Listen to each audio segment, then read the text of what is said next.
So today's topic is from overthinking to problem solving solution. This is a title. तर आजच्या लेक्चरमध्ये आपण काय बघणार आहे एक्झॅक्टली की ह्युमन जे ब्रेन आहे ते कशा पद्धतीनं रिॲक्ट करतं. एखाद्या सिच्युएशनला आपण फेस करतो ते सिच्युएशन पाठीमागं ब्रेन कसं ट्रीट करतं आणि बऱ्याचशा गोष्टी आहेत जे की आपण थोडं सायंटिफिक व्ह्यूनी, थोडं टेक्निकल पॉइंट ऑफ व्ह्यूनी आणि थोडं सोल्युशन पॉइंट ऑफ व्ह्यूनी अशा तिन्ही गोष्टीने आपण त्याला सॉल्व्ह करणार आहे असं म्हणण्यापेक्षा त्याला टॅकल करून एका पर्टिक्युलर सिच्युएशनपर्यंत त्याला आपण हँडल करणार आहे आणि अप टू द मार्क जर ते हँडल झालं, तर फायनल कन्क्लुजन जे आहे ते प्रॉब्लेम सॉल्व्हिंग जे आहे, ते अचीव्ह झालं असं आपलं कन्क्लुजन असेल आजच्या लेक्चरचं. So starts from basic over thinking म्हणजे काय आणि त्याच्यानंतर ओव्हर थिंकिंग कशामुळे होतं आणि तुमच्या ब्रेनमधला कुठला पार्ट जो आहे, तो त्याच्यासोबत इंटिग्रेट होतो जेव्हा तुम्ही ओव्हर थिंक करता त्यावेळेस. तर असे वेगवेगळे जे आहेत ते पॉइंट्स आपल्याला कव्हर करायचे आहेत. टोटल पॉइंट जर तुम्ही बघितलात अजेंडामध्ये टोटल पॉइंट 15 आहेत. तर प्रत्येक पॉइंट जे आहे ते आपण इन डिटेलमध्ये बघणार आहे. मग स्टार्ट्स फ्रॉम प्रॉब्लेम. प्रॉब्लेमपासून सोल्युशनपर्यंतचा जो रस्ता आहे, ते आपल्याला एकदम क्लिअरली जे प्रॉब्लेम आहे ते कशामुळे प्रॉब्लेम आहे आणि त्याचं जर सोल्युशन आहे, तर ते आपण कसं सॉल्व्ह करू शकतो, हे आपण क्लिअरली याच्यामधून बघणार आहे. आणि काय एनालिसिस आहे बेस्ड ऑन माय स्टडी जे एनालिसिस ॲज पर तुमचं पण एनालिसिस असू शकतं. ते फक्त तुम्हाला सांगायचं आहे. इन बिटवीन काय क्वेशन असेल तर तुम्ही विचारू शकता ॲट दॅट पर्टिक्युलर टाईम. आणि नंतर at the end of lecture तुम्हाला एक क्वेशन आन्सर सेशन असेल आपलं. ज्या क्वेशन आन्सर सेशन थ्रू तुम्हाला जे गोष्टी आहेत किंवा तुम्हाला जे डाऊट आहेत ते तुम्ही विचारू शकता. ओके. सो स्टार्ट करतोय. फर्स्ट पॉइंट येतो व्हॉट इज ओव्हर थिंकिंग. तर ह्यामध्ये ओव्हर थिंकिंगला आपण रिपिटेटिव्ह सायकल म्हणू शकतो. जे कुठल्याच ॲक्शन परफॉर्म करू शकत नाही, अशी जी स्टेट असते माइंडची, त्याला आपण ओव्हर थिंकिंग असं म्हणतो. Thinking is different and over thinking is different. Thinking म्हणजे आपण इन जनरल विचार करतोय. मग त्या विचारातून जेव्हा आपण बाहेर येत नाही ॲट अ पर्टिक्युलर स्टेट, त्यावेळेस आपण त्याला ओव्हर थिंकिंग असं डिफाईन करू शकतो. Which is one of the major problem. मग हे फक्त माझ्यापुरता लिमिटेड नाही आहे, फक्त तुमच्यापुरता लिमिटेड नाही आहे. तर ओव्हर थिंकिंग जे आहे ते प्रत्येक सिच्युएशननुसार चेंज होतं. फॉर एक्झाम्पल तुम्हाला एखादी अशी कंडिशन मिळाली ज्या कंडिशनमध्ये तुम्ही म्हणजे कम्फर्टेबल नाही आहेत. त्या ठिकाणी तुम्ही विचार करता. भरपूर सारे पॅरामीटर्स आहेत. ते पॅरामीटर्स आपण वन बाय वन बघणार आहेत. तर ह्या पॅरामीटर्सवर आपल्याला जेव्हा आपण वर्क करतो, त्या पॅरामीटर्स वर्क केल्यानंतर ते सॉल्व्ह पण होतं up to the certain marks. So first over thinking म्हणजे काय? It is a repetitive cycle that do not lead to action. It focuses on fear. भीती असते मनात. एक आपण प्रिडिक्शन करतो, की XYZ पॅरामीटर जो आहे तो आपल्याला त्रास देतोय आणि त्याच्यामुळे माझं पुढचं काम होणार नाही आहे. आणि ती सायकल जी आहे ती कंटिन्युअसली आपल्या माइंडमध्ये चालत राहते. आणि आपण त्या सिच्युएशनला पुढे टॅकल करू शकत नाही. त्यामुळे काय होतं, इट ब्लॉक्स द क्लॅरिटी. जे क्लिअर व्हिजन पाहिजे असतं तुम्हाला, की पुढे जाण्यासाठी. फॉर एक्झाम्पल तुमचं काहीतरी एम असेल, त्या एमला तुम्हाला फुलफिल करायचं आहे. स्वतःला त्या पर्टिक्युलर सिच्युएशनला आणून ठेवायचं आहे, जेणेकरून तुम्ही पुढची जी स्टेज आहे ती इझिली क्लिअर करू शकता. पण ओव्हर थिंकिंग जर असेल, तर ते क्लॅरिटी, कॉन्फिडन्स आणि डिसिजन मेकिंग जे आहे ते ऑटोमॅटिक वीक होतं. ते कसं वीक होतं ह्याचं एव्हिडन्स आहे. ते आपण पुढे बघणार आहेत. प्रत्येक पॉइंटचं जे आहे स्टडी आणि जे स्टँडर्ड पाहिजे, तो आजच्या प्रेझेंटेशनमध्ये असणार आहे. सो ते लक्ष देऊन ऐका तुम्ही. तर हे ऑब्व्हियसली तुम्हाला माहीत आहे म्हणून स्किप करतोय मी. फक्त ओव्हर थिंकिंग म्हणजे काय? जे आपण रिपीटेडली सेम सायकलमध्ये आपले विचार चालू असतात आणि खूप टाईम नंतर आपल्याला रिअलाईज झालं असतं, की एवढा टाईम आपण एका गोष्टीवर विचार करत बसलोय आणि त्यातून पर्टिक्युलर सोल्युशन काही मिळत नाही. उलटं आपली भीती वाढते आणि कॉन्फिडन्स लूज होतो आणि डिसिजन मेकिंग जी पॉवर आहे ते लूज होते. हे एक चार्ट आहे. त्याच्यामध्ये ओव्हर थिंकिंगचे वेगवेगळे कॅटेगरी दिलेत. Endless analysis of past. आपण खूप वेळा असं ऑब्झर्व करतोय की जे पास्ट आहे ते पास्ट आपल्याला जास्त त्रास देतं. म्हणजे जे गोष्टी आपल्यासोबत वाईट झाल्यात किंवा एक्स-वाय-झेड पर्सनमुळे एखादी गोष्ट आपल्याला जर खटकत असेल मनामध्ये, तर ते पास्टचा आपण जेव्हा विचार करायला स्टार्ट करतो, तर त्या विचारामध्ये जेव्हा एंडलेस असतं, म्हणजे ती गोष्ट आपण एकदा जर स्टार्ट केली टाईमला, फॉर एक्झाम्पल आत्ताचा स्टार्ट केली, तर ती 1 तास, 2 तास आपण त्या गोष्टीवर जर विचार केला, तर ओव्हर थिंकिंगचा एक कन्सेप्ट आहे.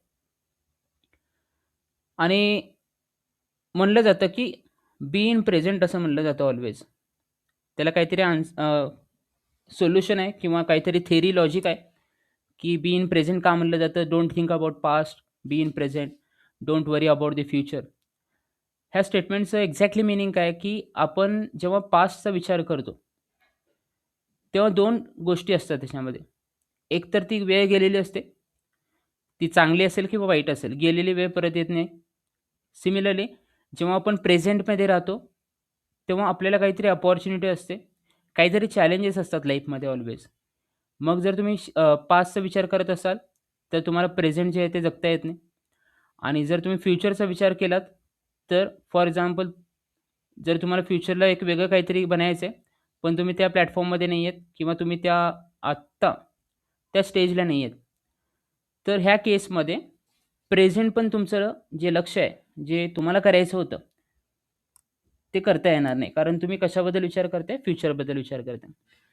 मग हे ओव्हर थिंकिंगमध्ये का बरं घेतलंय? तर जे मोस्ट इम्पोर्टंट पॅरामीटर जे अफेक्ट होतात तुमच्या ह्युमन ब्रेनला at a certain time of time, certain period of time. त्या सगळ्या एक्झाम्पलला ओव्हर थिंकिंगमध्ये कन्सिडर करू शकता तुम्ही. काय पण असेल ते. ह्याच्यात फक्त एक 2-4 दिलेत.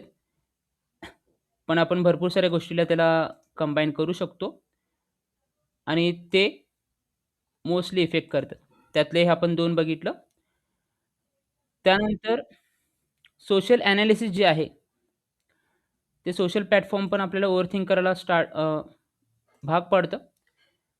म्हणजे मीनिंग काय याचं, की आपण एखाद्या सोशल प्लॅटफॉर्मला एकासोबत बोलतोय. तो मे बी तुमच्या कॉन्टॅक्टमध्ये नसेल, पण त्याने जर एखादं गोष्ट तुम्हाला म्हणली, तर ती चांगली गोष्ट असेल तर मेमरीमध्ये आपण लगेच इमिडिएटली विसरतो. पण एखादी वाईट गोष्ट जर तो बोलला असेल, तर त्याचं आपण ओव्हर थिंकिंग करायला स्टार्ट करतो. आणि मोस्ट इम्पोर्टंट अजून एक ओव्हर थिंकिंगचा एक पॅटर्न म्हणू शकता तुम्ही, जे की आहे सेकंड गेसिंग डिसिजन्स. म्हणजे तुम्ही एखाद्या पर्टिक्युलर स्टेजला आहेत आता, तर हे करायच्या ऐवजी आपल्याला दुसरं काहीतरी केलं असतं. ह्याचा विचार करणं वेगळं आणि त्याचा विचार वारंवार करणं वेगळं. जर तुम्ही त्याचा विचार जर सारखं-सारखं करत असाल, तर ते एक ओव्हर थिंकिंगचं एक्झाम्पल आहे. मग ह्याच्यामधून काय होतं, की आपण मोस्टली बोलतोय, की हे असं विचार करायला नको पाहिजे होतं. हे आपण त्या स्टेजला जेव्हा फेस करतो, तेव्हा समजतं, की ॲक्चुअली की काहीतरी मिस झालेलं आहे किंवा काहीतरी आपल्याकडून राहू आहे. म्हणजे आपल्या मनामध्ये एखादी निगेटिव्ह गोष्ट येणं, हे सगळ्यात वाईट असतं. म्हणजे एखादी निगेटिव्हिटी गोष्ट म्हणजे काय? फॉर एक्झाम्पल आपण सहज बोलून जातो एखाद्याला, की हे तुम्हाला जमणार नाहीये. पण त्या स्टेटमेंटवरनं दुसऱ्या एका पर्सनच्या लाईफमध्ये एक पूर्ण एक ट्रिमेंडस चेंज होतो आणि तो एक ओव्हर थिंकिंग स्टार्ट करू शकतो. ओके. मग हे in general what is over थिंकिंगबद्दल एक शॉर्ट सर्व्हे झाला. त्यानंतर अकॉर्डिंग टू न्यूरोलॉजी, जे ब्रेन सायन्स सांगतं, की ह्युमन ब्रेनमध्ये कुठले-कुठले पार्ट्स असतात. मग ओव्हर थिंकिंग जेव्हा आपण करतो, तेव्हा अकॉर्डिंग टू न्यूरोलॉजी जे पार्ट्स ॲक्चुअली वर्क व्हायला पाहिजे होते नॉर्मल सिच्युएशनला, ते पार्ट जे आहेत ते कसे वर्क होतात, ते आपण ह्या एक्झाम्पलमध्ये बघणार आहे.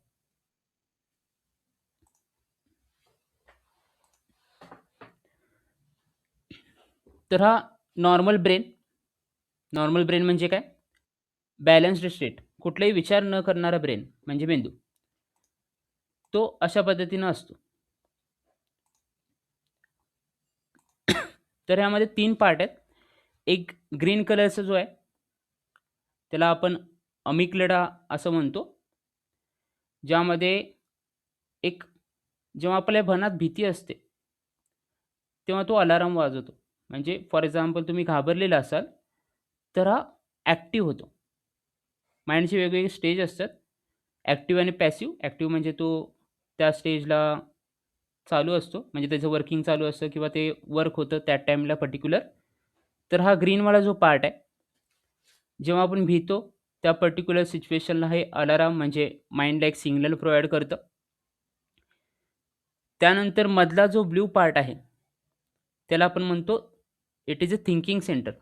जे आपण तर्क लावतो, एखादं डिसिजन घेतो, ते सगळ्याचं पॉवर जे आहे ते ह्या ब्लूमध्ये असतं. त्याला प्रीफ्रंटल कॉर्टेक्स असं म्हणतात. आणि सगळ्यात जो खाली आहे, तो हिप्पोकॅम्पस, ज्याच्यामध्ये मेमरी सेव्ह असते. हा झाला एक नॉर्मल ब्रेनचं स्ट्रक्चर. त्याच्यातलं तुम्हाला आता तुम्ही लेक्चर अटेंड करताय. जर तुमच्या हनुवटीच्या वर जो आहे तो ग्रीन सेक्शन आहे. हाफ जे तुमचं डोकं आहे ते. त्याच्यानंतर कानापर्यंत जे पाठीमागची बाजू जी आहे, बॅक, त्याच्यामध्ये जो आहे तो प्रोफ्रंटल कॉर्टेक्स आहे आणि त्याच्याखाली ह्याला आपण छोटा मेंदू असं पण म्हणतो, जे आपल्या मानेच्या वर आहे. तिथं तुमचे सगळे जे आहेत ते मेमरीज सेव्ह असतात. ब्रेनमध्ये जे पण मेमरी रिकॉल करायचं काम आहे तो पार्ट करतो. हे नॉर्मल ब्रेनचं एक डायग्राम आहे.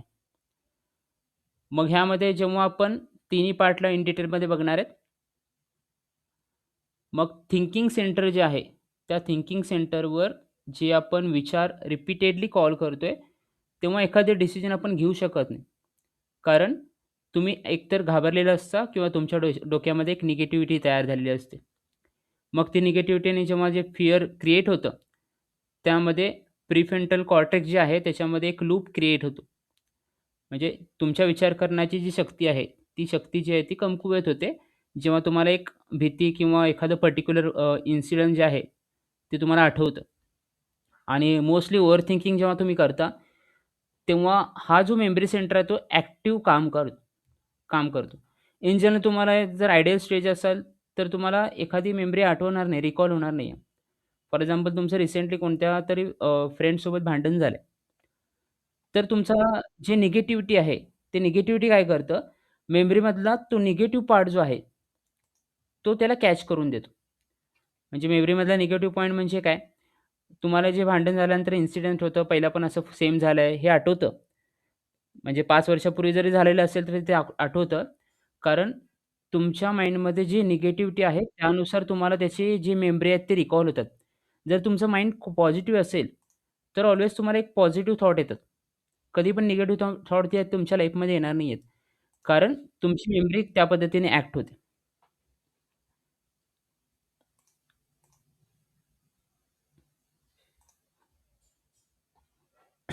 तुमची मेमरी जी आहे त्या पद्धतीने ॲक्ट होते.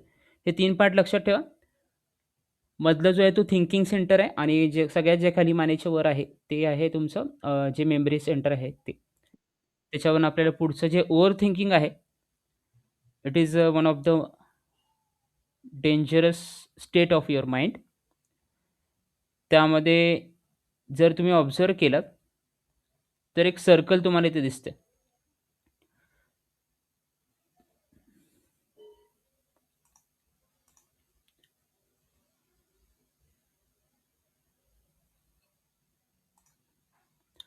जे सर्कल आहे, ते सर्कल तुमच्या डोक्यामध्ये असं रिपीटेडली फिरतं. मग ह्याच्यामध्ये वेगवेगळे आपल्याला जेव्हा आपण जास्त विचार करतो, तेव्हा डोकं दुखतं. मग हे सगळे जे लक्षणं आहेत, त्याच्यामागे एकच रिझन आहे, की तुमचं माइंड जे आहे ते एका पर्टिक्युलर गोष्टीला जर फेस करत असेल आणि ते एकाच गोष्टीमध्ये अडकलं, तर ते रिॲक्ट जे आहे ते तुमच्या रिक्वायरमेंटनुसार नाही करत. ज्या सिच्युएशनला ते अडकलं त्याच्यानुसार ते रिॲक्शन करतं. त्यामुळे आपल्याला तो प्रॉब्लेम होतो. तर जो महत्त्वाचा पार्ट आहे, जो थिंकिंगचा पार्ट आहे, जे विचार करण्याची शक्ती असते, त्यामध्ये एक लूप सर्कल क्रिएट होतो. त्याच गोष्टीवर आपण विचार करायला स्टार्ट करतो. मग जसे विचार बदलतात, तशा पद्धतीने मेमरी येतात. आता हे जे सगळे इंटर्नल पार्ट्स आहेत, जे इंटर्नल लिंकिंग आहे एकमेकांमध्ये. जर तुमच्या मनामध्ये भीती नसेल, तर हा जो पार्ट आहे, जो ऑरेंज कलरने दाखवला आहे, जे तुमच्या अ, जे हनुवटी आहे त्याच्यावर आहे. त्यानंतर जो मधला पार्ट आहे, जो पर्पल कलरमध्ये दाखवला आहे, ती तुमची थिंकिंग पॉवर आहे. जर तुमचा जर फर्स्ट पार्ट जो आहे, हा जर क्लिअर असेल, म्हणजे भीती नसेल मनामध्ये, तर हा ॲक्टिव्हली काम करतो. आणि जर तुमच्या मनामध्ये एखादी भीती क्रिएट झाली, तर तो मधला जो पार्ट आहे तो डिस्टर्ब होतो आणि मग सेम आपण त्याच्याबद्दल विचार करतो आणि जसे विचार करतो त्या पद्धतीनं ते ऑटोमॅटिकली तुमची मेमरी रिवाईज होतं. ऑटोमॅटिकली होतं. जे पण तुमच्या माइंडमध्ये जे डेटा स्टोअर आहे, त्या डेटाला आपण रिकॉल करायला स्टार्ट करतो. ॲट दी सर्टन टाईम भरपूर सारे निगेटिव्ह मेमरी जे आहेत, ते तुम्हाला आठवायला स्टार्ट होतील. पण जर तुम्ही रिलॅक्स असाल, जर तुम्ही कुठलंच जर विचार करत नसाल ॲट द स्टेज, तर तुम्हाला सगळे पॉझिटिव्ह विचार ऑटोमॅटिकली येतात. कारण तुमच्या जी मधली जी प्रोसेस आहे, ज्याला आपण प्रीफ्रोंटल कॉर्टेक्स म्हणतो. जो मधला पार्ट आहे, त्याच्यामध्ये जर व्यवस्थित जर तुम्ही विचार करत असाल, तर व्यवस्थित त्याचे मेमरीज पण तुम्हाला रिकॉल होतील. अशा पद्धतीने हे लिंकिंग स्ट्रक्चर आहे. आणि जर तुम्ही प्रॉब्लेम सॉल्व्हिंग अप्रोचमध्ये असाल, तर तुमच्या माइंडला कंटिन्युअसली तुम्ही हे एक स्टेप झाल्यानंतर तुम्हाला दुसरी स्टेप फॉलो करायची, दुसरं झाल्यानंतर तिसरं करायचं आणि तिसरं झाल्यानंतर चौथं करायचं स्टेप. अशी जेव्हा लिंकिंग असते, त्या लिंकिंगमध्ये तुमचं माइंड जे आहे ते काम असतं आणि मग तुम्ही ते इझिली त्याच्यामध्ये सोल्युशन फाइंड करू शकता. म्हणजे आपल्याला स्टेज 1 पासून ओव्हर थिंकिंग ब्रेनपासून आपल्याला प्रॉब्लेम सॉल्व्हिंग जे ब्रेन आहे, ते डेव्हलप करायचं आहे. आयडियल जे आहे ते ऑटोमॅटिकली असतं. आयडियल ब्रेन तुमचा फक्त एका गोष्टीमध्ये असतो, जेव्हा तुम्ही झोपता. त्यावेळेस ते आयडियल असतं आणि मोस्टली आपण बरेच जण झोपताना काही ड्रीम बघतात किंवा काही विचार करत पण झोपतात किंवा झोपेमध्ये विचार पण येतात आपल्याला. मग त्या केसमध्ये जे आहे ते ओव्हर थिंकिंग नसेल तर पण एक थोडं डेंजरस पार्ट आहे. जेव्हा माइंडला आपल्याला स्टेबिलिटी पाहिजे असते, जेव्हा तिला गरज असते, की शांत आपल्याला ते झोप लागावी. त्यासाठी तुम्हाला ह्या जी गोष्ट आहे, जी थिंकिंग असेल किंवा ओव्हर थिंकिंग असेल, ह्याच्यावर आपल्याला काम करायचं आणि ते आपण पुढे बघणार आहे. इथपर्यंत क्लिअर आहे सगळ्यांना?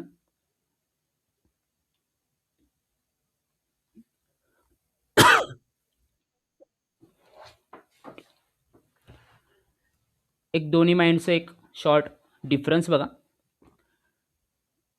तर फर्स्ट जो पार्ट आहे, त्या पार्टमधून जेव्हा सेकंड पार्टला डेटा फेच करतो आपण, ओव्हर थिंकिंगमध्ये सेम एक नेटवर्क क्रिएट होतं. त्याच्यामध्ये आपण एखाद्या गोष्टीला अव्हॉइड करतो किंवा कॉन्फिडन्स डिक्रीज होतं आपलं.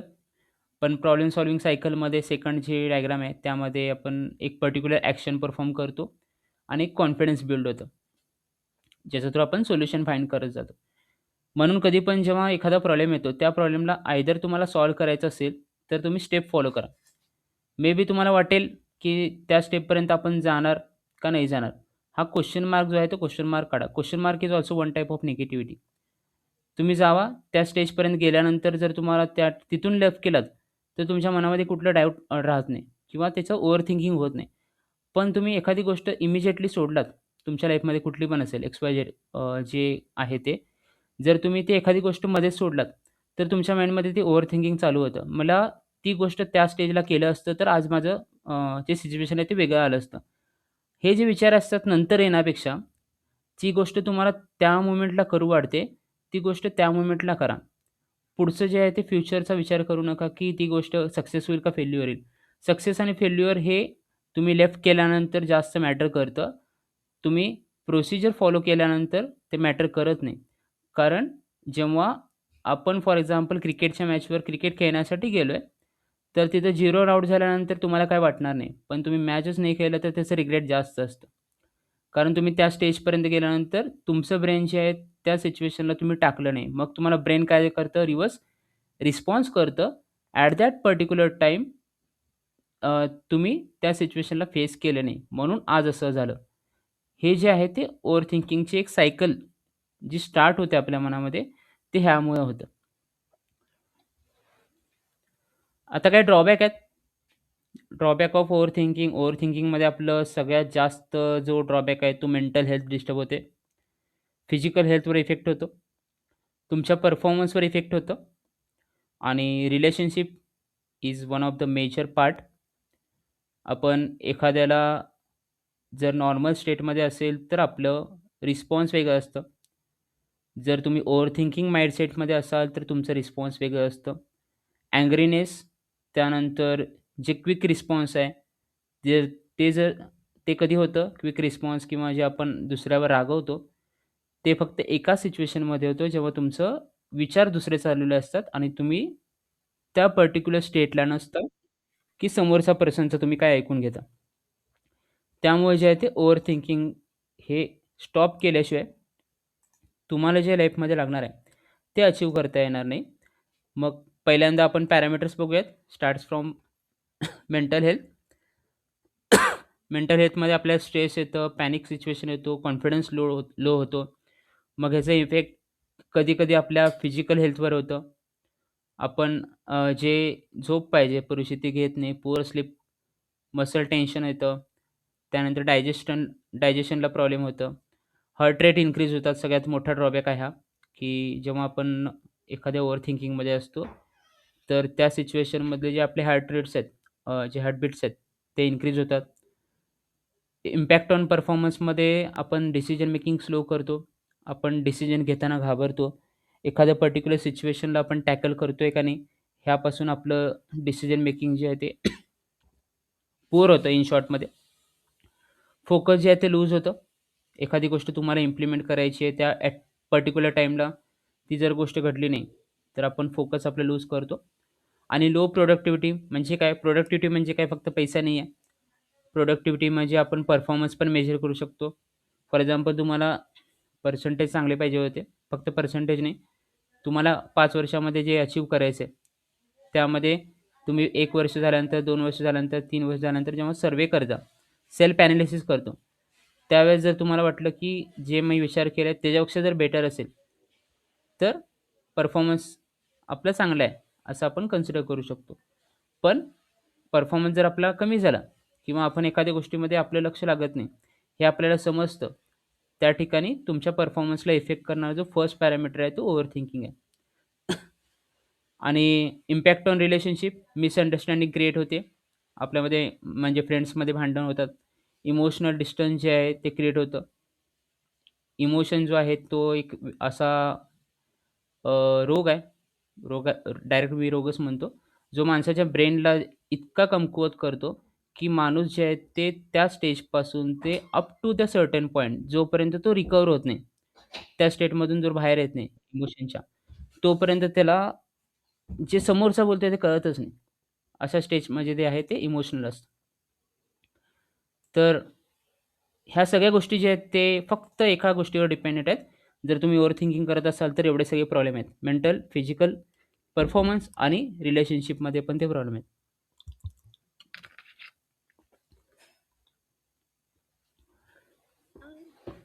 हे त्याचं काही चार्ट्स आहेत, व्हिज्युअल्स. फर्स्टमध्ये mental stress. त्याच्यामध्ये आपण जे हॅपीनेस आहे आपलं ते घालवतो. मोटिव्हेशन जे आहे ते self motivation is a most important की असं म्हणलं जातं. मग ते सेल्फ मोटिव्हेशन आपण आपल्या स्वतःला जर द्यायचं असेल, तर फर्स्ट तुमचं ओव्हर थिंकिंग जे आहे ते कमी करावं लागतं. आणि त्यानंतर फिजिकलमध्ये ओव्हर थिंकिंग केल्यानंतर डायजेस्टिव्ह सिस्टमवर डायरेक्टली जे स्टमक आहे त्याच्यावर अटॅक होतो. आणि सगळ्यात मोठा जो ड्रॉबॅक आहे, तो हार्टबीट जे आहेत तुमचे इन्क्रीज होतात. मग हाय ब्लड प्रेशर असे भरपूर सारे जे आजार आहेत, ते फक्त ओव्हर थिंकिंगमध्ये होतात. कारण ब्रेन हा तुमचा सुपर कॉम्प्युटर आहे. सुपर पॉवरफुल प्रोसेसर जो आहे तो तुमचा ब्रेन आहे. जेव्हा पूर्ण बॉडीला सिग्नल पास करायचा आहे किंवा एखादी ॲक्शन करायची असेल, ते ॲक्शन ब्रेनपासून सिग्नल पास होते. मग ॲट दी सर्टन स्टेज जर तुम्ही एखादी प्रोसेस केलात, तर सगळे बॉडी पार्ट ॲक्टिव्ह असतात. फॉर एक्झाम्पल मी तुम्हाला म्हणलं, की तुम्ही 7 दिवस जे आहेत ते तुमच्या एका रूममध्ये बसायचं आहे. मग तुमचं ओव्हर थिंकिंग कॅपॅसिटी जी आहे, म्हणजे ओव्हर थिंकिंग जे पॉवर आहे, ते ऑटोमॅटिकली इन्क्रीज होतं. कारण तुम्ही एकाच ठिकाणी बसलात. मग आपण मल्टिपल प्रोसेस जर करत बसलो सॉरी, तर आपण ओव्हर थिंकिंग जे आहे ते ऑटोमॅटिकली अव्हॉइड करू शकतो. ते आपण पुढे बघणार आहेत. त्यानंतर productivity collapse from over thinking हा एक व्हिज्युअल चार्ट आहे. ज्याच्यामध्ये आपण 50% ऑफ जे टाईम आहे, जे वीक्स आहेत, ते आपण वेस्ट करतो. फक्त आपण इन्फॉर्मेशन गोळा करतो. ते पर्टिक्युलर ॲक्शन मोडमध्ये आपण त्याला टाकत नाही. 50% loss into 52 weeks into hourly rate is equal to $1000 loss per year. म्हणजे फॉर एक्झाम्पल एखाद्या बिझनेसमध्ये जर तुम्ही एखाद्या कंपनीसोबत डील करताना जर ओव्हर थिंक कराल, ॲट दॅट टाईम तुम्हाला ते लॉस होईल आणि काही अपॉर्च्युनिटी जे आहेत ते अपॉर्च्युनिटी पण मिस होतात. कसे मिस होतात? फॉर एक्झाम्पल असं एक एक्झाम्पल सांगतो, की आपल्याला एखादी गोष्ट करायची आहे, पण ती गोष्ट आपल्याला जर आपल्या लाईफमध्ये मिळाली नाही, तर सगळ्यात जास्त रिग्रेट आपल्याला स्वतःला होतं आणि मग फॅमिली मेंबर्स आणि फ्रेंड्स आणि सोसायटी त्याला ते थोडं पुश करतो. म्हणजे ही गोष्ट तुला जमली नाही. हे जे आहे, ते फर्स्ट आपण स्टार्ट करतो. कोण सांगतं? कोणाला? तर आपण स्वतःच्या ब्रेनला सांगतो, म्हणजे आपल्या मेंदूला सांगतो, की ही गोष्ट मला करायची होती, पण ती साध्य झाली नाहीये. तर ह्याला रिस्पॉन्सिबल तुम्ही स्वतःला पकडता. आणि मग जेव्हा तुम्ही ते स्वतःला दुसऱ्यांना शेअर करता, जसं आपण सांगतो त्या पद्धतीने रिटर्न होतं. जर तुम्ही स्वतःला चांगलं सांगितलत आणि दुसऱ्याला सांगताना पण स्वतःच जर म्हटलात, की ह्या टाईमला मला हे अचीव्ह करायचं होतं, पण जमलं नाही, नेक्स्ट टाईम मी ट्राय करणार आहे. हा एक पॉझिटिव्ह थॉट तुम्ही दुसऱ्यांना शेअर करताना जर सांगितलात, तर तुमचं लाईफ जे आहे ते जर्नी पूर्ण चेंज होतं. आणि जर तुम्ही ते रडत-रडत सांगितलंत, रडत-रडत म्हणण्यापेक्षा तुम्ही जी करंट सिच्युएशन आहे ती सांगितलीत, तुम्ही एकदम क्लोज फ्रेंडला तुमच्या सांगा. मग तो काय करणार आहे? त्याला 2 ऑप्शन असणार आहेत. एक तुमचं ओव्हर थिंकिंग जे आहे ते पूर्णपणे कमी करणारा तो फ्रेंड असेल किंवा तुमच्या ओव्हर थिंकिंगमध्ये जे तेल ओतायचं काम असतं ते पण ते करणार आहे. दुसरा तो तो सेम फ्रेंड असू शकतो. मी असं का बरं म्हणलं? जे आहे ते स्ट्रेट फॉरवर्ड सांगतोय. कारण तुमच्या ज्या माइंडसेटला जे तुम्ही बोलता त्या पद्धतीने तुम्हाला रिस्पॉन्स मिळतं. जर तुम्ही निगेटिव्ह पॉइंट स्वतःबद्दल जर बोललात, तर समोरच्याकडून निगेटिव्ह पॉइंट तुम्हाला ऐकावं लागतं. आणि हे जे आहे ते मल्टिप्लिकेशन असतं. जर तुम्ही बोललात आणि समोरचा पण त्याला अजून काहीतरी ॲड केला, तर ऑब्व्हियसली जे आहे ते मल्टिप्लाय होत जाणार आहे. आणि जेवढ्या वेळा ते मल्टिप्लाय होतं, तेवढ्या नंबर ऑफ टाईम्स तुमचं ओव्हर थिंकिंग जे आहे ते वाढत जातं. It is a most dangerous part. मग तुम्ही तुमची जी निगेटिव्ह पॉइंट आहे, जर तुम्ही स्वतःला जर इम्प्रूव्ह करायचं असेल तुमच्या लाईफमध्ये, तर जे तुम्ही जास्त वेळा विचार करता, ती गोष्ट आपण दुसऱ्याला सांगतो. आणि ही गोष्ट थेअरी जी आहे, ती थेअरी ॲप्लिकेबल होते. इव्हन मी पण तुम्हाला सांगितलं होतं, की तुमच्या मनामध्ये जी गोष्ट आहे, ती गोष्ट दुसऱ्यांना शेअर करा. पण आजच्या लेक्चरमध्ये मी असं म्हणतोय, जी गोष्ट तुमच्या माइंडला डिस्टर्ब करतेय आणि ज्याचा तुम्ही वारंवार विचार करताय, ती गोष्ट दुसऱ्यांना सांगा, पण ते पॉझिटिव्ह करून सांगा. मग पॉझिटिव्ह करून सांगा म्हणजे काय? जे तुम्ही ऑलरेडी होतात किंवा तुमच्याकडून जे फॉर एक्झाम्पल आता ओव्हर थिंकिंग येतंय, ती गोष्ट तुम्ही पॉझिटिव्ह वेने थिंकिंगनी करून सांगा, म्हणजे तुम्हाला एक पॉझिटिव्ह रिस्पॉन्स मिळेल. आणि जर तुम्ही निगेटिव्ह वेने त्याला प्रोड्यूस केलंत, तर ते निगेटिव्ह रिस्पॉन्स तुम्हाला मिळेल. मग आपण समोरच्याला सांगताना जसं सांगतो त्या पद्धतीने तो रिस्पॉन्स देतो. आणि एखाद्या पर्टिक्युलर सिच्युएशनला आउट ऑफ 100 फक्त मी 1% म्हणतो. 1% लोकं जे आहेत, ते 100 मधले ते तुम्हाला निगेटिव्ह असताना पण पॉझिटिव्ह करतात. आणि 99% जे लोकं आहेत, ते तुम्ही निगेटिव्ह असताना अजून जो 1% तुमच्यामध्ये पॉझिटिव्ह येतात, ते पण निगेटिव्ह होतं. म्हणजे ते स्वतःहून करतात असं नाहीये, की तुमच्या निगेटिव्हिटीला हां म्हणलं, फक्त येस म्हणलं, तरी पण ते एक पॉझिटिव्ह सिग्नल हे तुमच्या माइंडला जातं. म्हणजे फॉर एक्झाम्पल मला करता येत नाही. असं जर तुम्ही म्हटलात, की मला हे फॉर एक्झाम्पल होत नाही माझ्या हातून. मग समोरचा पर्सन काय म्हणतो त्याला? तर तुझ्या हातून होतं, ट्राय कर. पण मला सांगा, ह्या एका स्टेटमेंटवरनं तुमच्या माइंडमधली निगेटिव्हिटी कमी होते का? नाही होणार. मग जर तुम्ही डिस्कशनमध्ये एक्स-वाय-झेड पॅरामीटरमुळं किंवा एक्स-वाय-झेड सिच्युएशनला माझ्या माइंडमध्ये एक पर्टिक्युलर गोष्ट चालते आणि ती मला सॉल्व्ह करायची. हे डिस्कशन झालं आणि जेव्हा डिस्कशन होतं, तेव्हा ॲक्चुअली प्रॉब्लेम समजतो आणि त्याच्यावरून आपण ते ॲक्शन परफॉर्म करू शकतो. सो ऑल्वेज जेव्हा तुम्ही शेअर करता एखादी गोष्ट, तेव्हा कंप्लीट शेअर करा आणि तुमच्या माइंडला जेव्हा रिलॅक्सेशन वाटतं, तेव्हा ते समोरच्याला सांगा, की एक्स-वाय-झेड सिच्युएशनला ॲट द पर्टिक्युलर टाईम तुम्ही मला हेल्प केल्यामुळं किंवा एक्स-वाय-झेड तू हेल्प केल्यामुळं माझ्या लाईफमधलं जे डिसिजन मेकिंग आहे किंवा जे ओव्हर थिंकिंग आहे ते कमी झालं. मग ह्याच्यामुळे काय होतं, त्या माणसाला समजतं, की एक पॅरामीटर किंवा माझं एक स्टेटमेंट हे जर पॉझिटिव्हनी गेलं, तर एखाद्या माणसाची लाईफ चेंज होऊ शकते.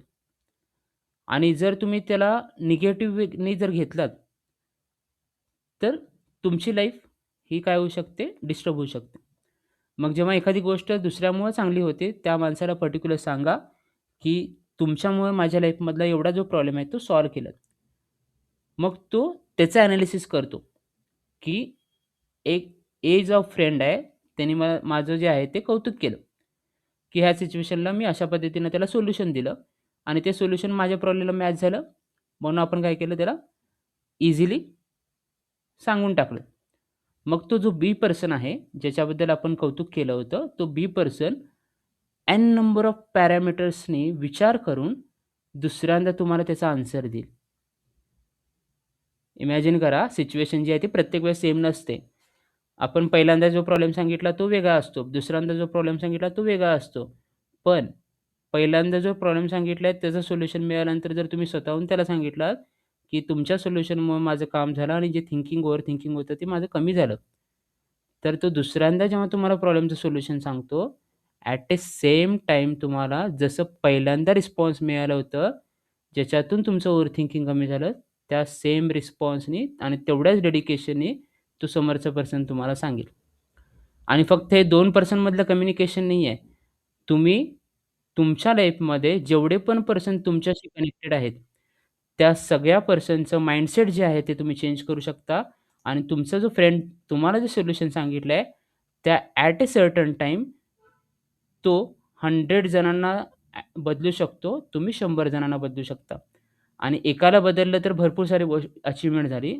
तुम्ही जर 100-100 मल्टिप्लाय करत गेलात, तर अख्ख्या वर्ल्डमधलं जे ओव्हर थिंकिंग आहे, ते राहणारच नाहीये. सो तो एक इन जनरल पार्ट झाला. थर्ड जे आहे ते ड्रॉबॅक असं आहे, की तो रिलेशनशिपचा आहे ॲक्चुअली. तर रिलेशनशिप जे आहे त्यामध्ये एक डायग्राम जे आहे ते क्लिअरली समजतं तुम्हाला. तर मिसकम्युनिकेशनमुळं ओव्हर थिंकिंग स्टार्ट होतं. एकदम बेसिक स्टेप. मिसकम्युनिकेशन म्हणजे आपण एक बोलतो, समोरचा एक समजतो आणि त्याच्यावरनं तो विचार करतो, आपण विचार करतो. तो एक पार्ट झाला. त्यानंतर आपण एखाद्या पर्टिक्युलर गोष्टीबद्दल जर भांडलो असेल, तर सेकंड इमेजमध्ये दाखवलंय. इकडं 2 हा जो सेक्शन आहे, 2 गर्ल्स थांबलेत आणि इकडे एक मध्ये जो आहे तो फ्रेममध्ये एक आहे. मग आपण इमोशनल विथड्रॉवल करतो. इमोशनल विथड्रॉवल म्हणजे काय? की आपल्याला बोलायचंच नाही. आपण एकटं राहतो. त्या ठिकाणी ओव्हर थिंकिंग स्टार्ट होतं. आणि एखाद्या ठिकाणी सोसायटीमध्ये गेल्यानंतर थर्ड जी केस आहे, थर्ड डायग्राम बघा. एखाद्या ठिकाणी सोसायटीमध्ये गेल्यानंतर सोशल आयसोलेशन आपण फॉलो करतो. म्हणजे सोशल आयसोलेशन म्हणजे काय? की आपण सोसायटीपासून लांब राहतो, एकटं राहतो. त्या ठिकाणी ओव्हर थिंकिंग स्टार्ट होते. आणि चौथं जे आहे, जेव्हा आपल्याला कन्फ्युजन होतं, की एखाद्या पर्सनला आपण रिलेशनशिपमध्ये कसं ट्रीट करावं. मग तो पर्सन आपल्याला एका वेनी जज करतो, आपण त्याला दुसऱ्या वेनी जज करतो. मग ह्यामध्ये ही सायकल जी आहे ती कंप्लीट फिरत असते. म्हणजे आपण इन शॉर्टमध्ये जर तुम्हाला सिंपल आणि स्वीट आन्सर याचं पाहिजे असेल, तर तुम्ही पर्टिक्युलर ईच जे फ्रेंडला डिफरंट ट्रीट करता, ते अगोदर बंद केलं पाहिजे. म्हणजे एक क्लोज फ्रेंड, एक एकदम जवळचा, एक स्कूलचा, एक कॉलेजचा, त्यानंतर एक फॉर एक्झाम्पल असे वेगवेगळ्या कॅटेगरी असतात, ज्याच्याने आपण कॅटेगराईज करतो आपल्या फ्रेंडशिपला. जेव्हा कॅटेगराईज होतं, तेव्हा मिसकम्युनिकेशन येतं. जेव्हा कॅटेगरीज होतात वेगवेगळी, तेव्हा एखादा पर्सन इमोशनल विड्रॉवल होतो. इमोशनल विड्रॉवल म्हणजे काय? तो पर्सन तुमच्याशी कनेक्टेड आहे, पण तुम्ही त्याच्याशी बोलत नाही आहेत. मग हा इमोशनल विड्रॉवल जो आहे, तो त्या पर्सनला ओव्हर थिंकिंग करायला भाग पाडतो. आणि जर तुम्ही एखाद्या तुमच्या फ्रेंडला असं ऑब्झर्व्ह केलात, की सोशल आयसोलेशनमध्ये तो राहतो. म्हणजे सोसायटीमध्ये एखादं फंक्शन असेल किंवा जे पण आपण नॉर्मली एखाद्या फंक्शनला अटेंड करतो. त्या अटेंड करताना एक जो तुमचा फ्रेंड आहे, तो एकटा-एकटा राहत असेल, तर त्याला ओव्हर थिंकिंग येऊ शकतं. मग हे ओव्हर थिंकिंग जे आहे, आता हे जे आहेत, हे कमी टाईमपुरतं नाही आहेत. हे सिच्युएशननुसार आहेत. इमॅजिन करा, जी फ्रेंडशिप 10 वर्षाची आहे, फॉर एक्झाम्पल आपण कन्सिडर करू, 10 वर्षाची फ्रेंडशिप आहे आणि ॲट ए सर्टन मोमेंटला त्या तुमच्या फ्रेंडसोबत असं झालं, की तुम्हाला त्याला तुम्हाला तुमची एखादी गोष्ट आवडली नाही. मग तो जर इमोशनल विड्रॉवल झाला, म्हणजे तुम्हाला प्रॉब्लेम शेअर केला नाही, तुमचं चुकलं हे सांगितलं नाही आणि तुमच्याशी बोलणं कमी केलं, तर तो पर्सन जो आहे तो ओव्हर थिंकिंगमध्ये जातो 100%. मग अशा सिच्युएशनमध्ये काय करायचं आहे? न्यूट्रल ठेवा फ्रेंडशिपला. माझं एक स्ट्राँग सजेशन आहे तुम्हाला सगळ्यांना, की जे फ्रेंडशिप असेल, ते न्यूट्रल अशासाठी ठेवायचं आहे, की जेव्हा आपण एखाद्या माणसाच्या लाईफमध्ये आपण पर्मनंट नसतो फर्स्ट थिंग. काही टाईमनंतर ते चेंज होतं आणि ते टाईम ऑटोमॅटिकली चेंज होतं. ते आपल्या हातात नाही आहे. काही टाईमनंतर गोष्टी दूर जातात, काही टाईमनंतर गोष्टी जवळ येतात. एखादा माणूस तुमच्या क्लोज असेल, फ्रेंड क्लोज असेल, काही सेकंदानंतर, काही मिनिटानंतर तो जे आहे ते दुसऱ्यांच्या क्लोज जाऊ शकतो. ही मनाची तयारी ठेवा आणि मग फ्रेंडशिप करा. फ्रेंडशिपमध्ये रूल्स, रेग्युलेशन्स आणि जे मोठं जे लांबलचक असतं ना, आपण जे स्पीच देतो, की एक्स-वाय-झेड पॅरामीटर्समध्ये तुम्हाला हे असंच करायचं आहे, तू माझ्यासोबत असलाच पाहिजे, असलीच पाहिजे.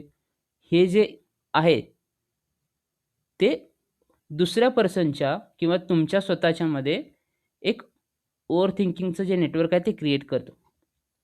मग आपण सिच्युएशननुसार, एखाद्या कंडिशननुसार दुसरा जर फ्रेंड तुमच्यासोबत जॉइन झाला, तर अशा 3 ते 4 केसेसमध्ये त्या प्रत्येक सिच्युएशनमध्ये आपण ओव्हर थिंकिंग करायला स्टार्ट करतो. Which is most dangerous. मग प्रत्येक तुमची जी फ्रेंडशिप आहे, ती क्लिअर असावी. ती कुठल्या एखाद्या गोष्टीसोबत लिमिटेड नसावं आणि ही गोष्ट अशीच घडली पाहिजे, हे तर अजिबातच नसावं. म्हणजे कम्युनिकेशन असं स्ट्राँग ठेवायचं आहे, ज्यामध्ये तुम्ही तुमच्या स्टेजला म्हणजे तुमच्या वेळेसोबत तुमच्या टाईमला आणि त्यांनी त्यांच्या वेळेस त्यांच्या टाईमला, हे दोघं तुम्ही डिफरंट आहेत, हे एनालिसिस दोघांना असायला पाहिजे. हे मोस्ट इम्पॉर्टंट आहे. तर एक सिंपल एक डायग्राम आहे, चार्ट आहे. ओव्हर थिंकिंग स्टेटमध्ये असल्यानंतर माणूस हा जो तो बॉक्समध्ये बसलाय त्या पद्धतीने होतो. एखाद्या रूममध्ये तुम्हाला बंद केल्यानंतर बंद केलं, कोणाला पण बंद केलं. फॉर एक्झाम्पल मला जर बंद केलं मी स्वतःला, तर ओव्हर थिंकिंग हे क्रिएट होतं. ऑटोमॅटिकली क्रिएट होतं. कारण तुमचं माइंड जे आहे ते बाहेर पडत नाही. बाहेरच्या गोष्टी बघत नाहीत, तर माणूस जे आहे ते त्याच्या विचारामध्ये अडकून बसतो. मग तुम्हाला जर त्याच्यातून बाहेर यायचं असेल, तर जे डोअर आहे, ते डोअर तुमच्या माइंडमधून ओपन करावं लागतं. त्यामध्ये मे बी रिस्क टेकिंग असू शकतं. मग तुम्हाला वाटेल, की फॉर एक्झाम्पल हे मी करू शकेल का नाही? ते करू शकेल का नाही काढायचं, रिस्क घ्यायला रेडी राहायचं. म्हणजे जर तुम्हाला करायचं असेल सिरियसली तर. त्यानंतर एक्सपेरिमेंट करायला स्टार्ट करायचं. एक्सपेरिमेंटेशनमध्ये आपण काय करतो, की आपल्याला एखादी गोष्ट करायची असेल, तर ते दुसऱ्यावर एक्सपेरिमेंट करतोय आपण. म्हणजे फॉर एक्झाम्पल तुम्हाला एखादी गोष्ट पाहिजे. तर ते आपण मे बी ते दुसऱ्या पर्सनला सांगून ते करून घेऊ शकतो. हा एक पॉइंट झाला. पण एखादी गोष्ट ही तुमच्या दोघांच्या रिलेटेड असेल तर तुम्ही करू शकता. तुमच्या माइंडमध्ये तुम्हाला जी गोष्ट पाहिजे ती दुसऱ्याने तुमच्यापर्यंत आणून द्यावी, हे जे आहे ते रॉंग आहे. म्हणजे जे आपण एक्सपेरिमेंटबद्दल बोलतोय, ते तुम्हाला एक्सपेरिमेंट करायचे आहेत आणि तुमच्या ब्रेनला त्याचं सिग्नल जायला पाहिजे, की एक्स-वाय-झेड कंडिशन झाली, की एक्सपेरिमेंटेशन जे आहे, तो पार्ट जो आहे तो मला स्वतःसाठी डेव्हलप करायचा. आणि फ्लेक्सिबिलिटी. म्हणजे फ्लेक्सिबिलिटी का बरं?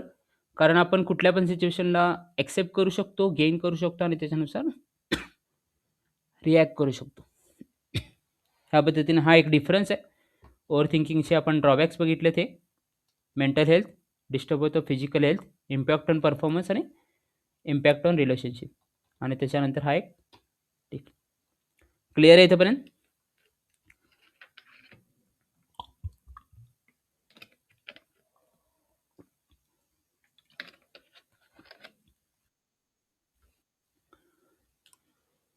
आता ओव्हर थिंक का बरं करतो आपण? हे सगळं ओव्हर थिंकिंगचं बघितलं.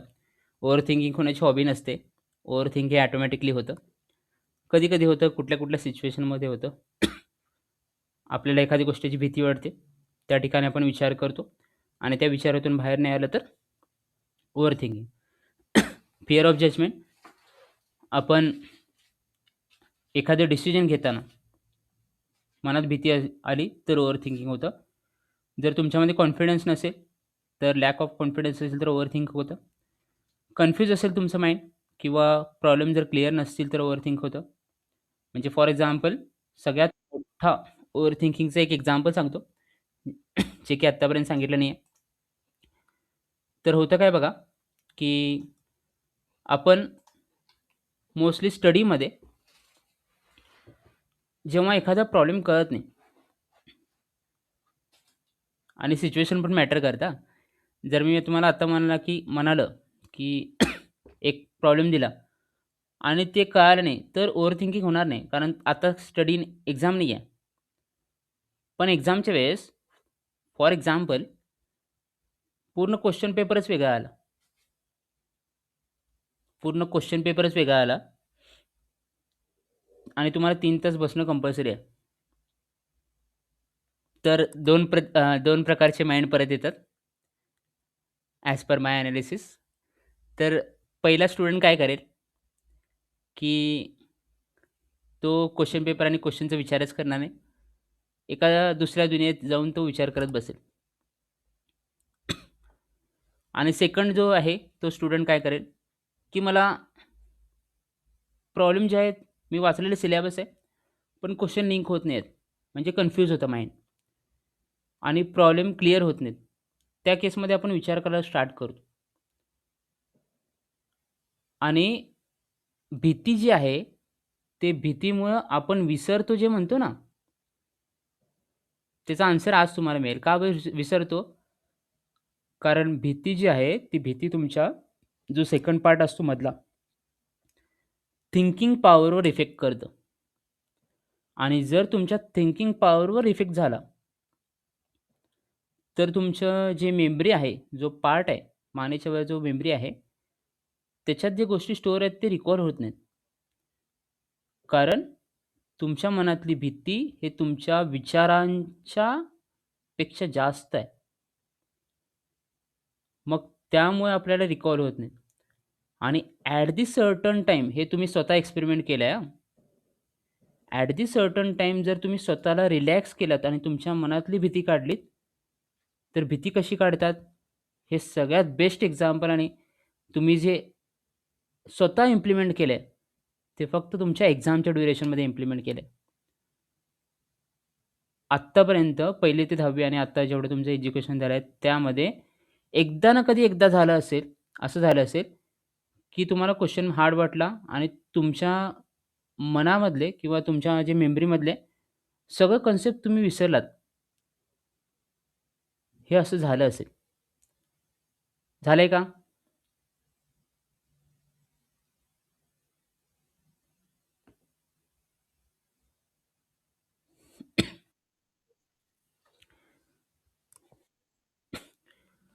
मग ते तुम्ही काय करता? थोडं क्वेश्चन रीड करता, समजून घेता आणि तुमचं माइंड जेव्हा स्टेबल होतं, जेव्हा तुमच्या मनातली भीती जाते आणि जेव्हा तुमचं पेन चालायला लागतो ना, तेव्हा तुमची थिंकिंग पॉवर जी आहे ती ऑटोमॅटिकली इम्प्रूव्ह होते. आणि जेव्हा तुम्हाला त्या रिलेटेड विचार येतात माइंडमध्ये तुमच्या, की क्वेश्चन वाचल्यानंतर जेव्हा तुम्ही त्या प्रोसेसमध्ये स्वतःला इन्व्हॉल्व करता, तुमचं ब्रेन जे आहे ते पर्टिक्युलर त्या सिच्युएशनला ॲक्टिव्ह होतं आणि ॲक्टिव्ह झाल्यानंतर तुमच्या मेमरीमधलं जो डेटा आहे, तो डेटा तुमच्या थिंकिंग पॉवरमध्ये येतो आणि मग ते तुम्ही रायटिंग करायला स्टार्ट करतात. आणि इन केस जर तुमच्या मनामधली भीती जर तुम्ही त्या सिच्युएशनला काढली नसती, तर तुम्हाला काहीच आठवलं नसतं. हे स्वतः तुम्ही एक्सपेरिमेंट केलेले आहेत. मग जसं एक्झाममध्ये इम्प्लिमेंट करतो, तसं इन जनरल इम्प्लिमेंट केलं तर? तसं तुम्ही तुमच्या एखाद्या पर्टिक्युलर सिच्युएशनला फॉर एक्झाम्पल स्टेजवर गेल्यानंतर तुम्हाला भीती वाटते. मग तुम्ही स्टेजवर गेल्यानंतर स्वतःला जर कंट्रोल केलं आणि तुमच्या मनातली भीती काढली तर? फॉर एक्झाम्पल तुम्हाला एखाद्या गोष्टीची भीती वाटते, जायला तिथं नको वाटतं. त्या सिच्युएशनला जाऊन तुम्ही स्वतःला रिलॅक्स केलं तर? हे सगळ्या गोष्टी ज्या आहेत, ते सगळ्या गोष्टी इंटर रिलेटेड आहेत. आणि हे तेव्हा सॉल्व्ह होतं, जेव्हा आपण स्वतःला त्याच्यामध्ये 100% इन्व्हॉल्व करतो. आणि सगळ्यात जास्त इम्पोर्टंट एक पॉइंट आहे, तो ओव्हर थिंकिंग करण्यामध्ये. तो असा आहे, की आपण दुसऱ्याकडून ऐकताना हे असं ऐकतो, "इट इज डिफिकल्ट." बरं, मॅथ्स डिफिकल्ट आहे. खूप जणांनी ऐकलंय. खूप जणांकडून ऐकलंय. पण असं ऐकलं नाही, की एक्स-वाय-झेड पर्सनला इंडिकेट करून म्हणलंय, की तुला मॅथ्स अवघड जातं. असं म्हणतच नाहीत कोण. म्हणताना काय म्हटलं जातं, की मॅथ्स सब्जेक्ट डिफिकल्ट आहे. मग जर मला सांगा, की तुमच्या माइंडमध्ये डिफिकल्ट हा वर्ड गेल्यानंतर तुमचं माइंड जे आहे ते डिस्टर्ब होतं. ह्याचं एक रिअल एक्झाम्पल मी सांगितलं.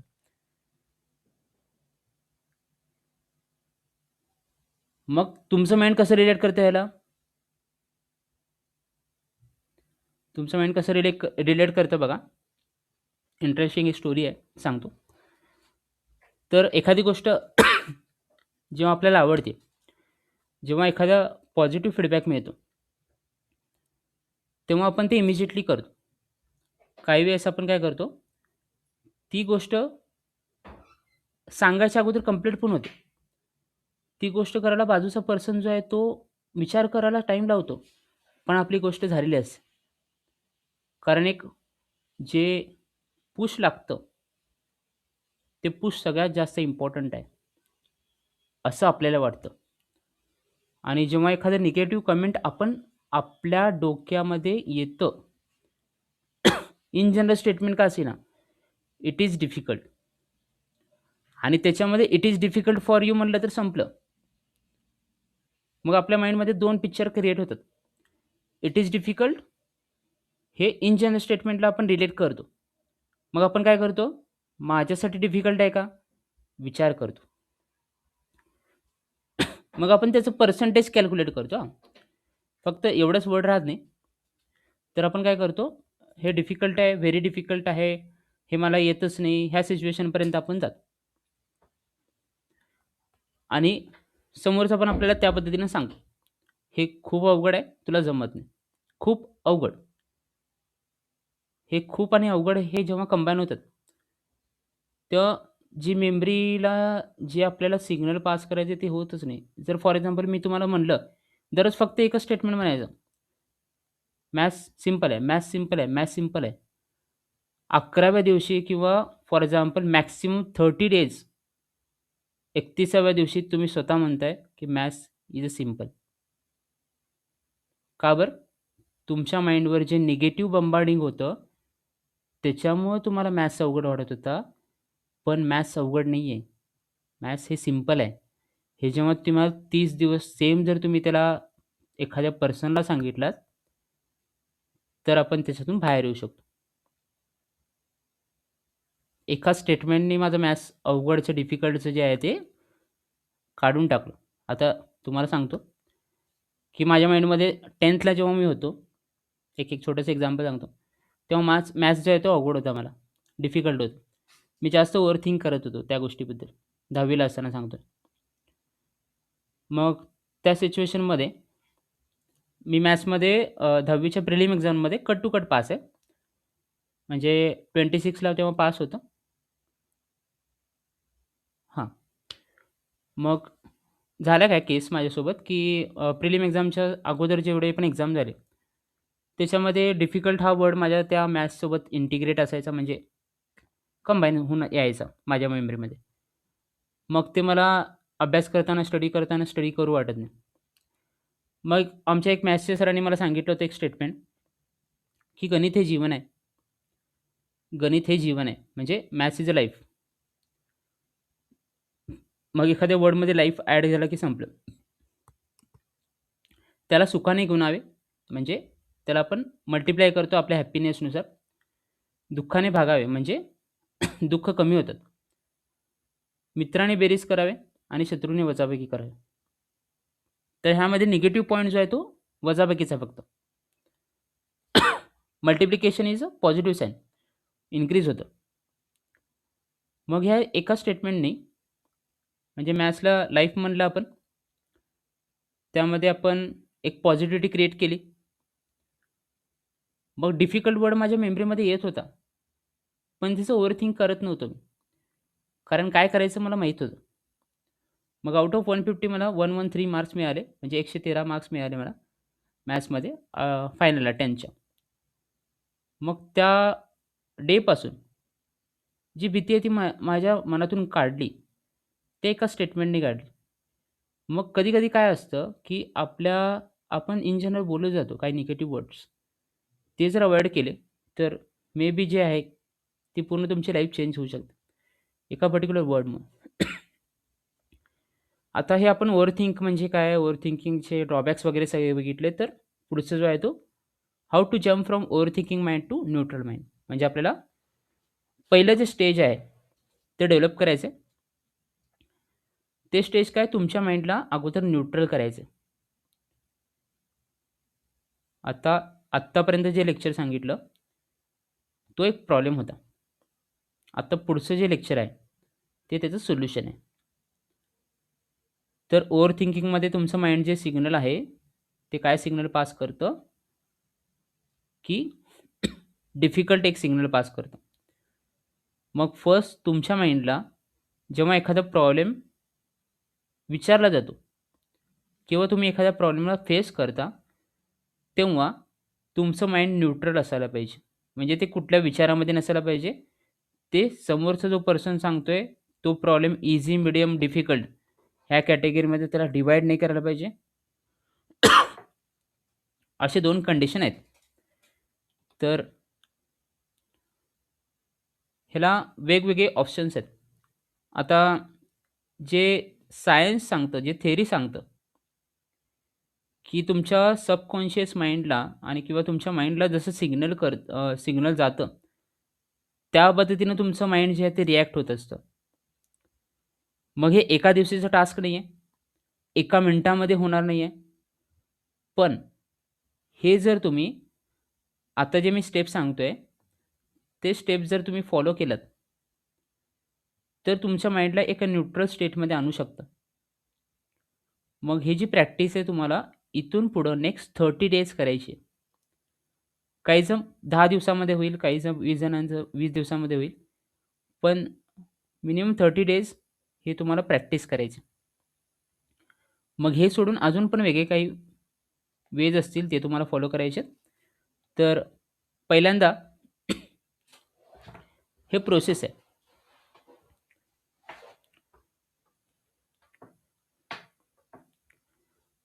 म्हणजे आपण एखाद्या पर्टिक्युलर वर्डला आयडेंटिफाय करतो आणि त्याच्यातलं नॉलेज गॅप आयडेंटिफाय करतो.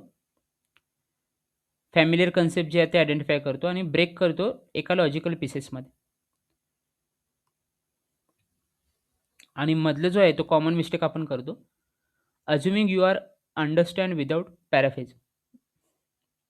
म्हणजे आपल्याला कधी-कधी वाटतं, की मला हे सगळं समजलंय. पण तो गॅप असतो मध्ये आणि इग्नोर जे आहे ते गॅप करतो आपण. म्हणजे पूर्ण ऐकून न घेता रिस्पॉन्स करणं, हा जो आहे तो प्रॉब्लेम आहे एक. आणि पूर्ण ऐकून घेतल्यानंतर त्याचं गॅप आयडेंटिफाय करणं आणि जे कन्सेप्ट आहेत त्याला लिंक करणं आणि एक लॉजिकल पीसेसमध्ये त्याला डिवाइड करणं. हे तुमचं फर्स्ट टास्क असेल. जे आपण ओव्हरथिंक कमी करायचं हे एक फाउंडेशन बघतोय. काय करायचं, काय करू नये? म्हणजे पहिल्यांदा ऐकून घ्यायचं पूर्ण. Identify the actual question or problem. त्यानंतर note all the given information and context. जे अनक्लिअर आहे, जे ॲम्बिग्युअस आहे, ते तुम्हाला आयडेंटिफाय करायचं आहे आणि त्याच्यावर क्वेश्चन विचारायचे. डायरेक्टली कुठल्या पण सोल्युशनला जायचं नाही आहे. पहिल्यांदा listen and read. These are the two important questions, two important steps. जेव्हा आपण पूर्ण व्यवस्थित ऐकतो तेव्हा आपल्याला समजतं आणि जेव्हा समजतं तेव्हा आपण रिॲक्ट करू शकतो.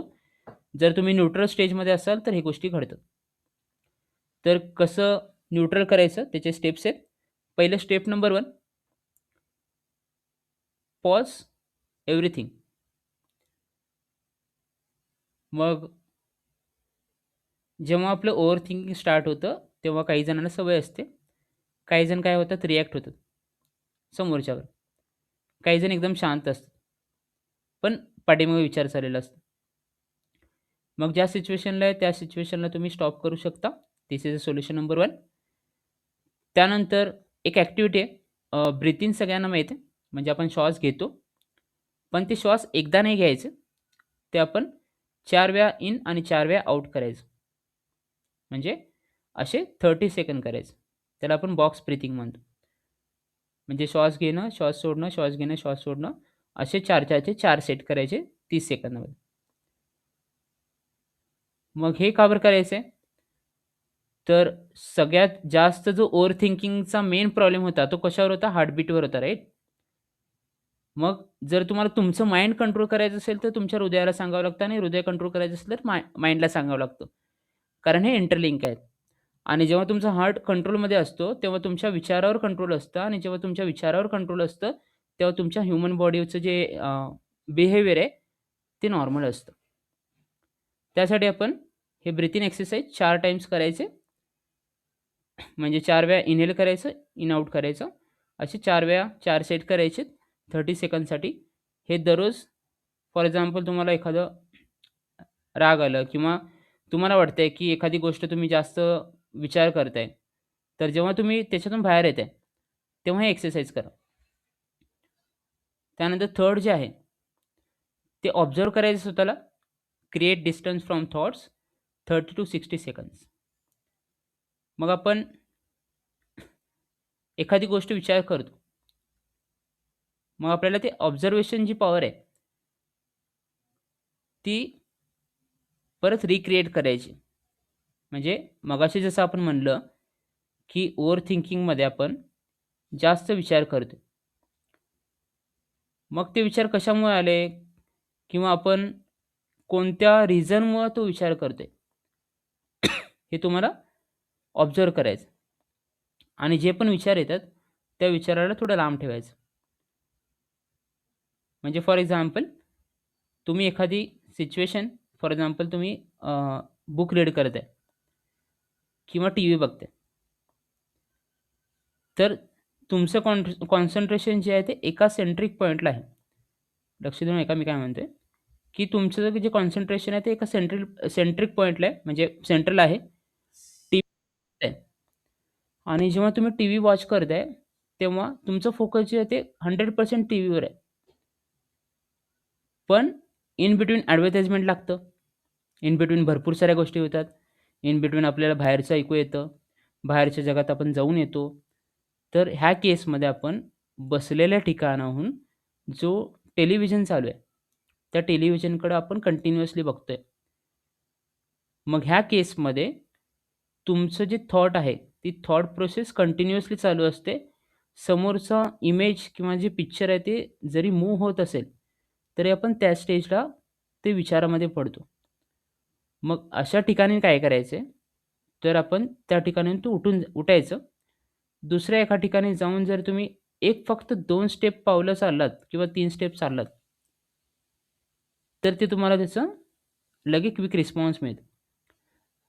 अजून एक थोडं गमतीशीर सांगतो. फॉर एक्झाम्पल तुम्ही ओव्हरथिंक करताय आणि चालत चाललाय आणि तुमच्या घरातली कुठलीतरी वस्तू जी आहे, ती तुमच्या पायाला लागली. तर तुमचं ब्रेन जे आहे ते लगेच क्लिक होतं.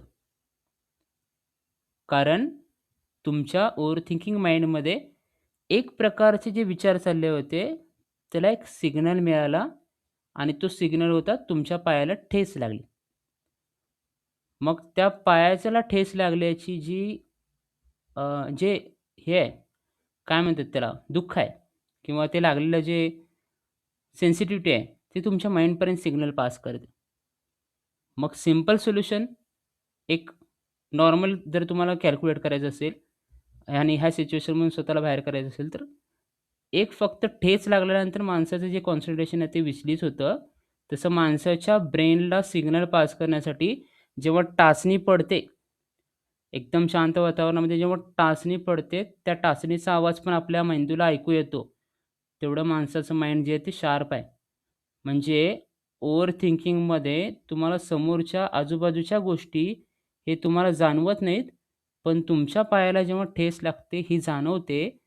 तर तसंच तुमच्या माइंडमध्ये फॉर एक्झाम्पल तुम्ही आता न्यूट्रल आहेत आणि टाचणी पडल्याचा आवाज येतोय म्हणजे तुमचं माइंड हे स्टेबल त्या ठिकाणी असतं. मग अशा सिच्युएशनमध्ये पण एक माइंड आहे आणि तुम्ही दुसऱ्या एका विश्वामध्ये रमलाय, त्या सिच्युएशनमध्ये पण माइंड आहे. ह्या दोन्हीमधलं कुठलं माइंड तुम्हाला सगळ्यात जास्त आवडतं, ते टाचणी पडल्याचा आवाज तुम्हाला जास्त आवडतो. कारण ओव्हर थिंकिंगमध्ये जेव्हा तुम्ही चालत होतात, तेव्हा तुमच्या पायाला ठेच लागली. कारण तुमचं लक्ष त्याच्याकडे नव्हतं. तुमचं लक्ष जे आहे ते दुसरीकडे होतं. एका दुसऱ्या विचारामध्ये तुम्ही अडकलं होतात. मग विचारातून बाहेर काढण्यासाठी तुम्हाला जे करावं लागतं, ते तुम्ही स्वतःसाठी करायचे. ओके. त्याच्यातले मी फक्त काही स्टेप्स सांगतोय. पुढे जाऊयात. तर हे एक चौथं स्टेप आहे. तर 5 थिंग्स यू सी. त्यामध्ये लॅम्प, प्लांट, बुक, विंडो आणि पेन. तर असे 5 गोष्टी तिथं आहेत टेबलवर.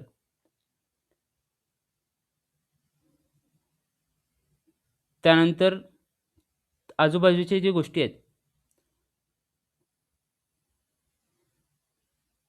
3 गोष्टी आवाज करतात. क्लॉक जे आहे ते टिक-टिक करतं. बर्ड्स ब्रीथिंग हे लक्ष कॉन्सन्ट्रेशन मगाशी एक सोल्युशन सांगितलं ना, ते box ब्रीथिंगचं.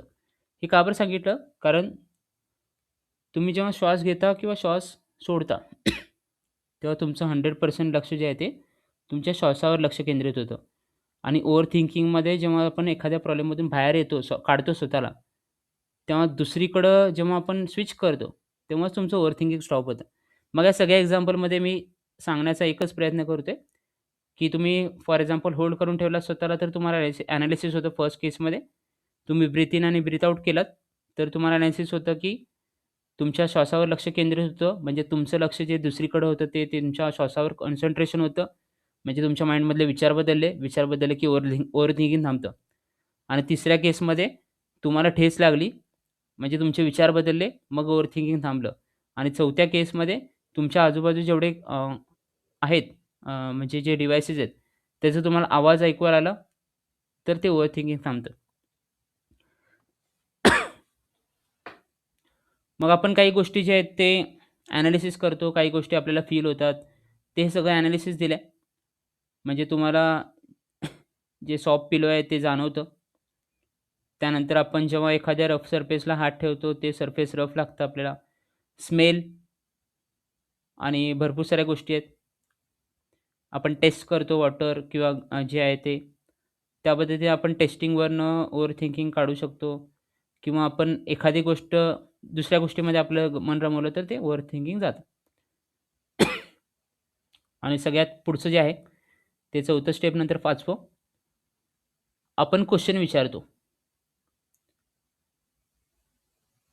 I am going to fail my entire life and career. तर ह्यामध्ये निगेटिव्हिटी आहे. पण हे क्वेश्चन तुम्ही स्वतःला टाकले.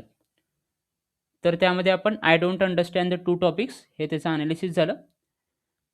आणि व्हॉट कॅन आय कंट्रोल, काय काय कंट्रोल करायचं आहे, क्वेश्चन नंबर 2 आपण विचारलं आणि एक एक स्टेप बाय स्टेप आपण त्याला फॉलो केलं. तर ह्याच्यात तुम्ही प्रोसेस फॉलो करताय. मग एकानंतर एक माइंड तुमचं जे आहे ते रिॲक्शन देतं आणि ओव्हर थिंकिंगमध्ये एका ठिकाणी अडकलेलं जातं. जे पहिला पॉइंट सांगितला होता मी, सर्क्युलर जे लूप फिरतं ते ओव्हर थिंकिंग. पण तुमचं एक स्टेप झाल्यानंतर दुसरे स्टेप फॉलो करतं, दुसऱ्या झाल्यानंतर तिसरं स्टेप फॉलो करतं. ते तुमचं रिअल लाईफचं सोल्युशन झालं. हे तुम्हाला 2 ते 5 मिनिटं करायचं आहे डेली. ज्यामध्ये हे सगळे एक्सरसाइज करायचे आहेत.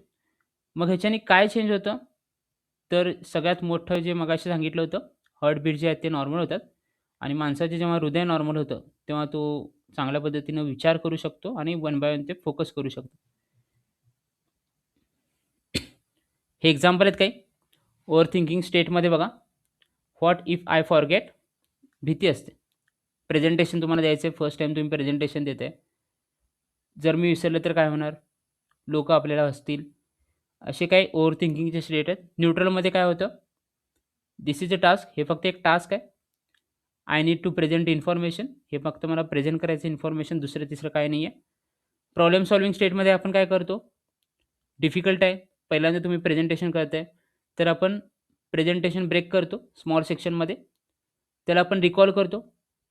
रिकॉल केल्यानंतर 2-3 वेळा प्रॅक्टिस करतो आणि मग प्रॅक्टिस केल्यानंतर आपल्याला कॉन्फिडन्स बिल्ड होतं आणि एकदा कॉन्फिडन्स झालेला माणूस कोणासमोर पण बोलू शकतो. आणि सिंपल स्ट्रक्चरमध्ये आपण त्याला रिवाईज करतो. काही जण नोट्स लिहितात, काही जण प्रिंट काढतात. अशा भरपूर साऱ्या गोष्टी आहेत. जी गोष्ट आपण फॉलो करतो आपल्या डेली रूटीनमध्ये, ती गोष्ट मनातून भीती काढण्यासाठी फॉलो करतो. एकच गोष्टीची भीती असते आपल्याला, की प्रेझेंटेशन फेल झालं तर काय करायचं? ह्या भीतीसाठी आपण जे प्रोसेस करतो बॅकग्राऊंडला, ज्याच्यावरून तुम्हाला सेल्फ कॉन्फिडन्स येतो, त्या कॉन्फिडन्सनी ओव्हर थिंकिंग ऑटोमॅटिकली स्टॉप होतं आणि ते स्टॉप झाल्यानंतर तुमचं जे प्रॉब्लेम सॉल्व्हिंग स्टेट आहे, ते ऑटोमॅटिकली इन्क्रीज होतं. हे एक्झाम्पल नंबर 1. एक्झाम्पल नंबर 2, मगाशी जे सांगितलं ते रिलेशनशिपबद्दल. जे पण मेसेजेस येतात, कॉल्स येतात, त्या मेसेजेस आणि कॉलवर आपण काय करतोय, एनालिसिस करतो आणि सगळ्यात मोठा ड्रॉबॅक जो आहे तो रिलेशनशिपमधला, फ्रेंडशिपमधला, तो आहे, की एखादं भांडण झालं, तर आपण प्रिव्हियस चॅटला जाऊन त्याचं भांडण जे आहे ते उकरून काढतो. म्हणजे आपण त्याला पिन करतो किंवा तो मेसेज कॉपी करून परत टाकतो. तारीख आणि वार सहित टाकतो. मग समोरच्या पर्सनला ते काय होतं, तो पण रागात असतो. मग हे जे आहे ते कम्युनिकेशन हे वाढत जातं. कधी-कधी जो मेसेजेस स्टोअर झालेले असतात, ते फक्त रेकॉर्डला असतात. ते एकदा जर तुमचं भांडण झालं, तर त्याची लिंक आहे. ती सेकंडच्या भांडणामध्ये ती यायला नाही पाहिजे.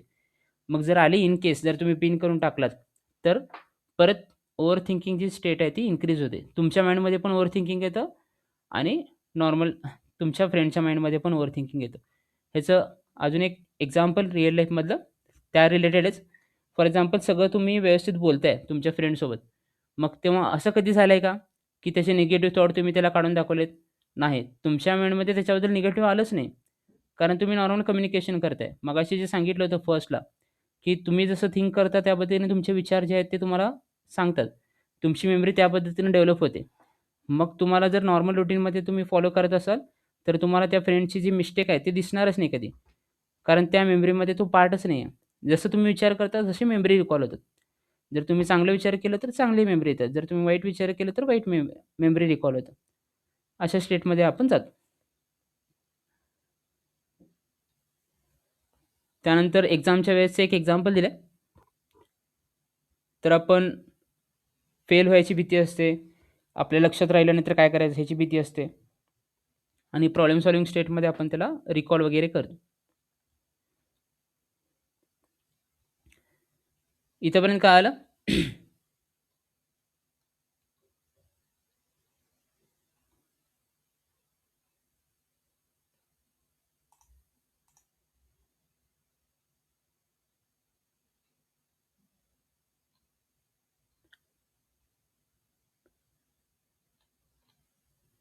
फक्त 31च राहिले. ठीक आहे. मेन सोल्युशन सांगायचं आहे.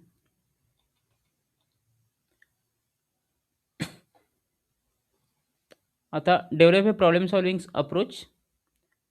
पहिल्यांदा आपण स्टे न्यूट्रल म्हणजे न्यूट्रल राहायला पाहिजे. ते आपण ऑलरेडी बघितलं आहे. त्यानंतर आपण प्रॉब्लेम ब्रेक करून समजून घेतो आणि connect with prior knowledge, take action आणि नंतर रिव्ह्यू अँड इम्प्रूव्ह. जे डिफिकल्ट वर्ड आहे ते मोस्ट डेंजरस आहे, ते आपण ऑलरेडी बघितले. तर ह्याचं एक इंटरप्रिटेशन आहे. प्रत्येक वेळेस आपण डिफिकल्ट म्हणलं तर ब्रेनचं इंटरप्रिटेशन होतं की मी हे काहीच करू शकत नाही. एक फिक्स्ड माइंडसेट क्रिएट होतो आणि त्या पद्धतीने तुमचं ब्रेन जे आहे ते ॲक्ट होतं. त्याच्याऐवजी आपण जर म्हणलं की ह्याला थोडा टाईम लागेल पण तू करू शकतो, तर समोरचा पर्सन पण त्या माइंडसेटमध्ये जातो आणि ते ट्राय करतो गोष्टीला. न्यूट्रॅलिटीमध्ये सगळ्यात मोस्ट इम्पॉर्टंट पॅरामीटर हे इझी, हार्ड वगैरे जे लेबल्स आहेत ते रिमूव्ह करायचे आणि दुसऱ्याला जे प्रिडिक्शन करतो आपण ते एक रिमूव्ह करायचं. जेव्हा आपण न्यूट्रल राहतो त्या केसमध्ये हे सगळे जे वर्ड्स आहेत ते आपल्या डिक्शनरीमध्ये नसायला पाहिजेत. पहिल्यांदा हे ॲक्च्युली मॉडेल आहे आपलं की कसं प्रॉब्लेमला सॉल्व्ह करायचं, तो हा एक मॉडेल आहे. त्यामध्ये बघा फर्स्ट ओव्हर थिंकिंगमधून न्यूट्रल स्टेटला तुम्हाला यायचं आहे. मग जेव्हा तुम्ही न्यूट्रल स्टेटला येता तेव्हा तुमचं माइंड जे आहे ते पॉझिटिव्हली ॲक्ट होतं. मग आपण पहिल्यांदा आपल्या माइंडला रिसेट करतो. न्यूट्रल म्हणजे काय? तुमच्या माइंडमध्ये काही गोष्ट चालू नाही आहेत, कुठला विचार चालू नाही आहे, तर आपण त्यांना न्यूट्रल स्टेट म्हणतो. मग जेव्हा तुम्ही न्यूट्रल असता तेव्हा समोरच्याचं ऐकून घेतो आपण आणि प्रॉब्लेमला समजून घेतो. ते मे बी आपलं असेल किंवा समोरचा तुम्हाला सांगत असेल, ह्या दोन्ही गोष्टी आहेत. किंवा तुम्ही स्टडी करत असाल, हे 3 गोष्टी आहेत. मग आपण एकतर वाचतो किंवा ऐकतो, 2 ॲक्शन आहेत. मग वाचलं तर आपल्याला काय होणार, 100% तुमचं कॉन्सन्ट्रेशन असणार तुम्ही रीडिंगमध्ये आणि समोरचं जेव्हा सांगतो तेव्हा तुम्ही लिसन मोडमध्ये असणार आणि ती गोष्ट जी आहे ती तुम्ही समजून घेणार. तुम्हाला ते अंडरस्टँड होतं कारण तुमचं लक्ष त्याच्यामध्ये होतं. दुसरे जर विचार असेल आणि तुम्ही न्यूट्रल नसाल आणि जर तुमचं ओव्हर थिंकिंग माइंड असेल तर तुम्ही ऐकायची कॅपॅसिटी तुमच्यात नसतं, तुम्ही वाचताय ते लक्ष लागत नाही, तुम्हाला गोष्टी समजत नाहीत, जे ॲक्च्युली तुम्हाला करायचं ते होत नाही पॉसिबल. आणि चौथा जो आहे तो रिकॉल करायचा. आता आपण मोस्टली न्यूट्रल असतो, त्यानंतर ऐकतो किंवा समजून घेतो. मग समजून घेतल्यानंतर अंडरस्टँडपर्यंत ओके, पण लूप कंप्लीट करत नाही.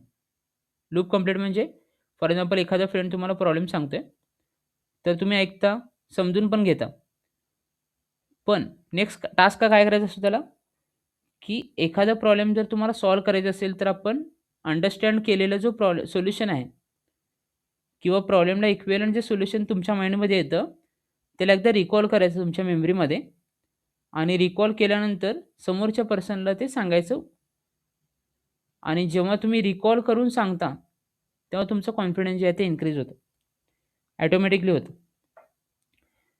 आणि जर तुम्ही रिकॉल केलं नाही, फॉर एक्झाम्पल एक सिंपल एक्झाम्पल सांगतो, की स्टडी करताय तुम्ही आता सध्या आणि तुम्ही सगळं वाचलंय आणि समजून पण घेतलंय. तर तुमच्यामध्ये कॉन्फिडन्स नसतं. तुम्हाला वाटतं की येतंय की नाही, येतंय का नाही, ही भीती असते मनात. ती भीती परत तुम्हाला कुठं घेऊन जाते, ओव्हर थिंकिंगमध्ये घेऊन जाते. ह्याच्यातलं एक जर स्टेप जर मिस झाले तर ती परत ओव्हर थिंकिंगमध्ये तुम्ही जाता. म्हणून हे स्टेप जे आहेत ते फॉलो करायचे कंपल्सरी. मग जर तुम्हाला समजलं असेल, जर तुम्ही अगोदर वाचलंय, त्याला समजून घेतलंय, तर नेक्स्ट टास्क जे आहे तुमचं ते रिकॉल करायचं. रिकॉल करायचे वेगवेगळे मेथड आहेत. आपण एक्सपिरियन्सनुसार फॉर एक्झाम्पल तुमच्याकडे खूप एक्सपिरियन्स आहे, तर तुम्हाला रिकॉल करायला कुठल्याच अंडरस्टँड म्हणजे प्रॉब्लेम ऐकल्यानंतर तुम्ही डायरेक्टली रिकॉल करू शकता. म्हणजे इमिजिएटली सोल्युशन सांगणं असं म्हणतात. जेव्हा तुम्ही ऐकता तेव्हाच त्याला अंडरस्टँड करता आणि तेव्हाच तुम्हाला त्याचं पुढचं सोल्युशन पण आठवतं. म्हणजे रिकॉल करून तुम्ही इमिजिएटली सांगता. हे 3 स्टेप मर्ज होऊ शकतात. 3 वेगवेगळे स्टेप येऊ शकतात किंवा अंडरस्टँडिंग फेजमध्ये अजून वेगवेगळे लॉजिकल पार्ट तुम्ही डेव्हलप करू शकता. पण रिकॉल जी स्टेप आहे ती इम्पॉर्टंट आहे. आणि जेव्हा आपण रिकॉल करून सांगतो समोरच्या पर्सनला, तेव्हा सांगताना एक कॉन्फिडन्स असतो. कारण आपण ते टॅली केलेलं असतं.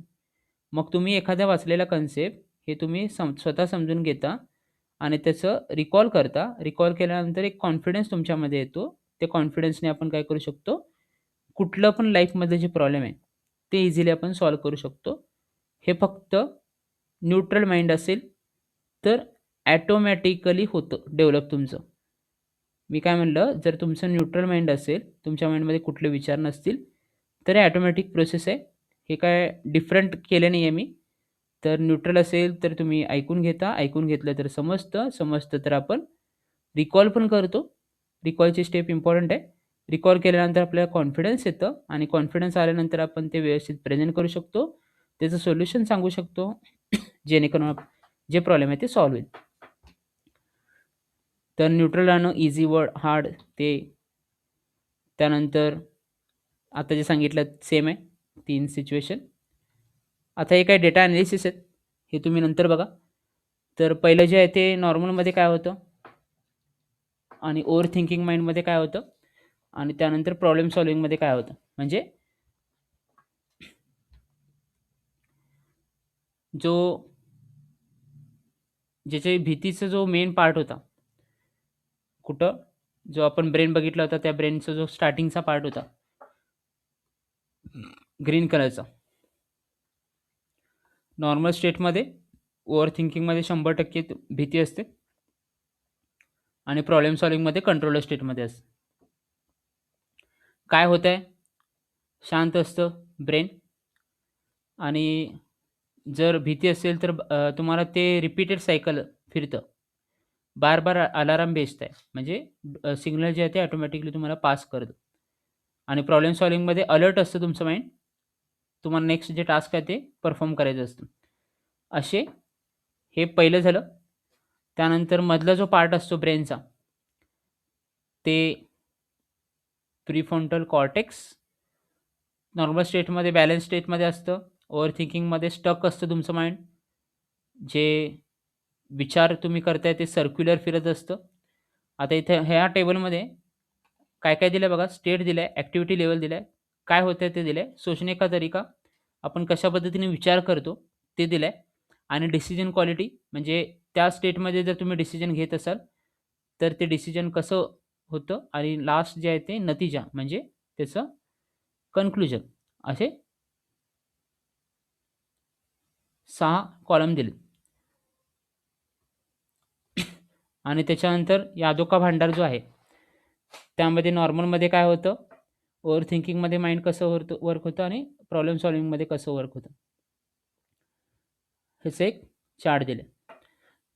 म्हणजे जर तुम्ही नॉर्मलमध्ये असाल तर त्याचे रिलेव्हंट मेमरी लोड होतात. जर ओव्हर थिंकिंगमध्ये असाल तर तुमच्या किंवा समोरच्यामधले जे बॅड हॅबिट्स आहेत किंवा जे फेल्युअर आहे, ते तुमच्या मेमरीमधून रिकॉल होतात आणि प्रॉब्लेम सॉल्व्हिंगमध्ये जे प्रिव्हियस आहे, जे तुम्हाला सक्सेस मिळालं आहे किंवा जे फेल्युअर मिळालं आहे, त्याचं मोटिव्हेशन पॉइंट ऑफ व्ह्यूने आपण त्याचा विचार करतो. त्या पद्धतीने मेमरी लोड होतात.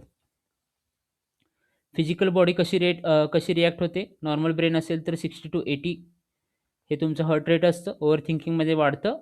प्रॉब्लेम सॉल्व्हिंगमध्ये नॉर्मल असतं परत.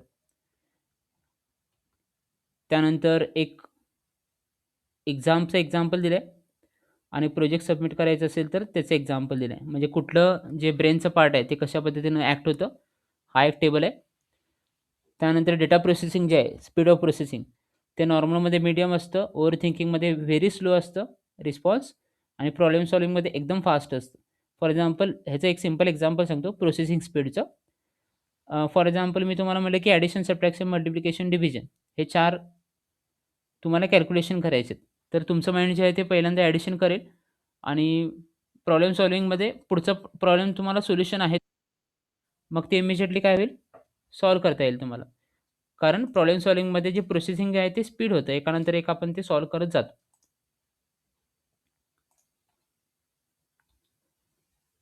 तर हे लाँग टर्म इफेक्टमध्ये 1 इयर जे टाईम ड्युरेशन आहे ते दिलं आहे. ओव्हर थिंकिंग लूप आणि प्रॉब्लेम सॉल्व्हिंग लूपमध्ये 1 महिन्यामध्ये तुमचं बेटर फोकस होतं, स्ट्राँग कॉन्फिडन्स होतो 3 महिन्यामध्ये, हाय प्रोडक्टिव्हिटी म्हणजे तुमचं परफॉर्मन्स 6 महिन्यामध्ये इन्क्रीज होतं आणि एका वर्षामध्ये तुम्हाला जे पाहिजे असेल ते सक्सेस तुम्हाला मिळालं याचं एक ॲनालिसिस होतं. लाँग टर्म इफेक्ट तुम्हाला हे इम्प्लिमेंट करायचं आहे. हे त्याचं एक चार्ट आहे. म्हणजे अगोदर जे आहे ते डिप्रेशन बाकी सगळे जे आहेत ते आणि त्यानंतर आफ्टर ओव्हर थिंकिंगमधून बाहेर निघाल्यानंतर जे फॉलो केलं, ते आपण आपलं स्वतःचं डिसिजन घेऊ शकतो, सक्सेस मिळतं, हे सगळं आहे. आणि ह्याला जे सपोर्टिंग लागतं, पीअर सपोर्ट म्हणजे काय? आपण एखाद्या दुसऱ्यासोबत बोलताना काय फॉलो करायचं आहे? अगोदर ऐकून घ्यायचं, मग समजून घ्यायचं, रिकॉल करायचे. अवॉइड लेबल्स, कोणाला टॅगलाईन करायचं नाही आहे, की एक्स-वाय-झेड पॅरामीटरमध्ये तू असं ॲक्ट केला किंवा एक्स-वाय-झेड सिच्युएशनमध्ये तू असं काम केला, हे करायचं नाही आहे. हा एक चार्ट आहे. त्यामध्ये हा वाला बघा. तर आपण एकमेकाला सपोर्ट केल्यानंतर काय होतं, काय चेंज होतं? त्याचं एक सिंपल चार्ट आहे. तर do not say this is hard for you. असं म्हणायचं नाही की कम्युनिकेशन करताना हे डिफिकल्ट आहे. त्यानंतर can you walk me through that?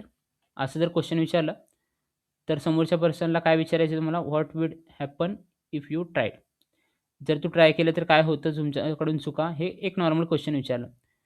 मग त्याच्यावरून एक डिस्कशन कम्युनिकेशन तयार होतं, एक गाईडलाईन तयार होते आणि मग त्याच्यावर एक प्रॉब्लेम सॉल्व्हिंग सोल्युशन निघतं कम्युनिकेशनमध्ये. पण कम्युनिकेशनमधून तुम्हाला जर निगेटिव्ह वर्ड लक्षात आले, तर ते तुम्ही सॉल्व्ह करू शकत नाही.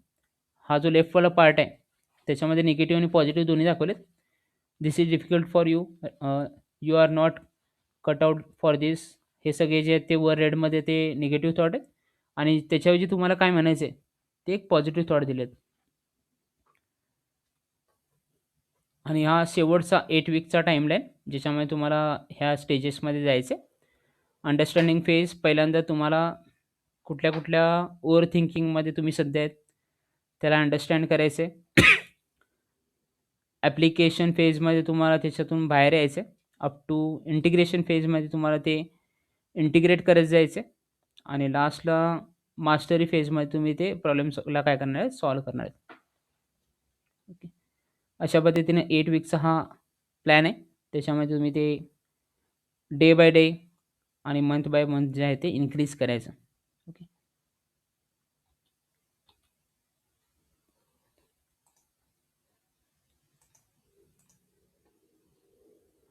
अशा पद्धतीने आपलं लेक्चर